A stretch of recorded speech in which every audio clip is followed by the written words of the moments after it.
ప్రధానమంత్రి ఆవాస్ యోజన గ్రామీణ పథకం కింద దరఖాస్తు చేసుకున్న హౌసింగ్ లోన్ ఎవరైతే అప్లై చేసుకున్నారో ఈ అప్లికేషన్లన్నింటినీ కూడా ఇందులో ఎవరైనా అనర్హులు ఉన్నారనే దాన్ని గుర్తించడానికి కేంద్ర ప్రభుత్వం చెకర్ అనే ఆర్టిఫిషియల్ ఇంటెలిజెన్స్ ఏఐ టూల్ని ఉపయోగిస్తుంది.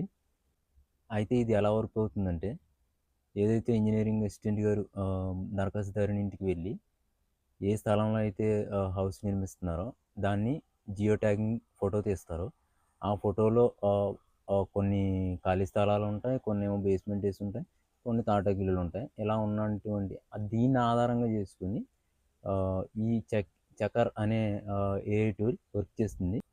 అయితే ఈ ఫోటోలో ఈ జియో ట్యాగింగ్ చేసిన ఫోటోలో ఉన్నది ఖాళీ స్థలమా, లేదంటే తాటాకిల్లు ఉందా, లేదంటే పక్కా గృహం ఉందా, లేదంటే కన్స్ట్రక్షన్ హౌస్ ఉందా, ఇవన్నీ ఆధారంగా చేసుకుని ఇది చెక్ చేస్తుంది. ఇందులో కన్స్ట్రక్షన్ హౌస్ ఏదైతే ఉందో దానికి పర్సెంటేజ్ ఇస్తుంది. ఆ పర్సెంటేజ్ ఎలా అంటే, బేస్మెంట్ కొన్ని అయితే బేస్మెంట్ ఉంటాయి, కొన్ని అయితే గోడల వరకు స్లాబ్ లెవెల్ వరకు కట్టినవి ఉంటాయి, కొన్ని స్లాబ్ వేసేసినవి ఉంటాయి, కొన్ని ప్లాస్టింగ్ కూడా అయిపోయినవి ఉంటాయి.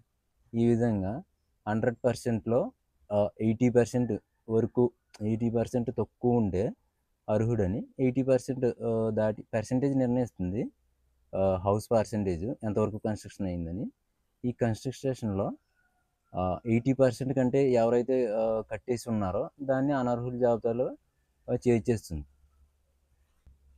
చేర్చిన వెంటనే వాళ్ళు అనర్హులు అవ్వరు.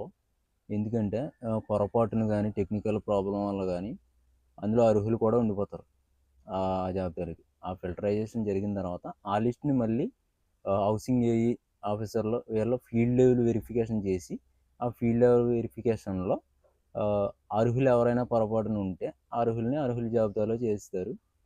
అనర్హులు ఇంకా అనర్హుల జాబితాలోనే ఉండిపోతారు.